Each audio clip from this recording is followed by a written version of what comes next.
নমস্কাৰ বন্ধু বান্ধৱীসকল আজি ভিডিঅ'টোত পিএম কিষাণৰ 23 নং কিস্তিৰ পৰা আৰম্ভ কৰি অৰুণোদয় আঁচনিৰ লগতে লাখপতি বাইদেউ নিযুত মইনাৰ লগতে আৰু বহুত কেইটা চৰকাৰী আঁচনিৰ বিষয়ে গুৰুত্বপূৰ্ণ তথ্য প্ৰদান কৰিম ভিডিঅ'টোৰ জৰিয়তে গতিকে ভিডিঅ'টো অকণি স্কিপ নকৰি শেষলৈ চাই থাকিব তাৰ আগতে আপুনি যদি আমাৰ এই ভিডিঅ'বোৰ প্ৰথমবাৰ চাই আছে তেনেহ'লে এনেকুৱা ধৰণৰ নিত আপডেটসমূহ পাই থাকিবলৈ আমাৰ চেনেলটো সাবস্ক্ৰাইব কৰি বেল আইকনটো প্ৰেছ কৰি থব আজিৰ প্ৰথমটো আপডেট আহিছে যিসকল কৃষকৰ নাম পিএম কিষাণত অন্তৰ্ভুক্ত হৈ আছে আৰু যিসকল ইতিমধ্যে ইকেৱাইচি সম্পূৰ্ণ কৰিলে তেওঁলোকে অহা 20 জুন তাৰিখে লাভ কৰিব পিএম কিষাণৰ 23 নং কিস্তিৰ 2000 টকা যদি এতিয়াও কোনোবাই ইকেৱাইচি সম্পূৰ্ণ কৰা নাই তেওঁলোকে অতি সোনকালে 2 দিনৰ ভিতৰত ওচৰত থকা CSC চেণ্টাৰত গৈ আপুনি ইকেৱাইচি সম্পূৰ্ণ কৰি ল'ব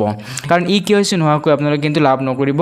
পিএম কিষাণৰ 23 নং কিস্তিৰ টকা ইকেৱাইচি কৰিবলৈ আপোনালোকে বিশেষ একো কৰিব নালাগে অকল আপোনাৰ আধাৰ কাৰ্ড আৰু মোবাইল নম্বৰটো লৈ আপুনি নিজে CSC চেণ্টাৰত যাব তাতে আপুনি ইকেৱাইচিটো সম্পূৰ্ণ কৰি ল'ব আৰু যিসকল ইতিমধ্যে ইকেৱাইচি সম্পূৰ্ণ কৰিলে তেওঁলোকৰ লগত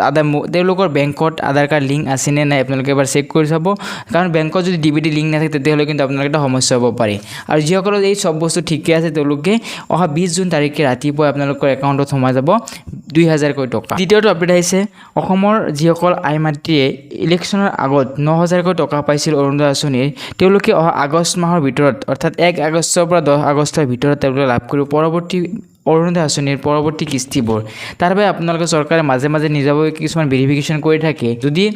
কোনোবা অৰুণোদয় হিতাধিকাৰীৰ মৃত্যু হৈছে নাইবা যদি কাৰোবাৰ ঘৰত চৰকাৰী চাকৰি লাভ কৰিছে তেওঁলোকে কিন্তু নামবোৰ কৰ্তন কৰিব অৰুণোদয় আঁচনি হিতাধিকাৰী লিষ্টৰ পৰা আৰু আপুনি যদি যোগ্য হিতাধিকাৰী হয় তেতিয়া আপুনি একো কৰিব নালাগে আপোনালোকে নিশ্চয় আগষ্ট মাহৰ ভিতৰত আপোনালোকে লাভ কৰিব অৰুণোদয় আঁচনি পৰৱৰ্তী কিস্তি তো ইয়াতে বহুতো প্ৰশ্ন কৰিছে অৰুণোদয় আঁচনি কিমান টকা লাভ কৰিব 1250 টকা লাভ কৰিব 3000 টকা লাভ কৰিব হয় আপোনালোকে এতিয়ালৈ কোনো ধৰণৰ চৰকাৰী আপডেট অহা নাই যে কিমান টকা লাভ কৰিব তাৰ বিষয়ে আপুনি আৰু এটা অপেক্ষা কৰিব লাগিব যেহেতু অসম চৰকাৰৰ 6 জুলাইৰ পৰা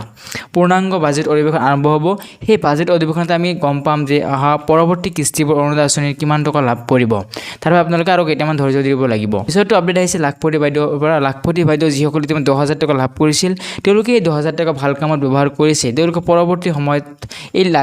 বাজেট অধিৱেশনৰ পিছতে হয়তো আপোনালোকে লাভ কৰিব 25000 কৈ টকা 25000 টকা পাবলৈ আপোনালোকে কেইটামান কাম কৰিব লাগিব কি কাম কৰিব লাগিব তাৰ বিষয়ে জানিবলৈ কমেন্ট কৰক তাৰ বিষয়ে পৰৱৰ্তী ভিডিঅ'ত আমি জনাই দিম যে আপোনালোকে কি কাম কৰিব লাগিব কি ফৰ্ম নতুনকৈ ফৰ্ম দিব এইবিলাক আপোনালোকক নিশ্চয় জনাই দিয়া হ'ব লগতে অসম চৰকাৰৰ বাকি যিবোৰ চৰকাৰী আঁচনি আছিল তেওঁলোকে সেই গোটেইবোৰ আঁচনি আগষ্ট মাহৰ 1 তাৰিখৰ পৰা নিতো আগৰ নিচিনাকৈ চালু হৈ যাব বুলি ইতিমধ্যে মুখ্যমন্ত্ৰীয়ে ঘোষণা কৰিছে তো আজি এইকেইটা আমাৰ গুৰুত্বপূৰ্ণ আপডেট যদি ভিডিঅ'টো ভাল লাগিছে লাইক কৰিব কমেন্ট কৰিব আপোনাৰ বন্ধুলৈ শ্বেয়াৰ কৰি দিব লগ পাম নতুন আপডেট লৈ টেক কেয়াৰ জয় অসম।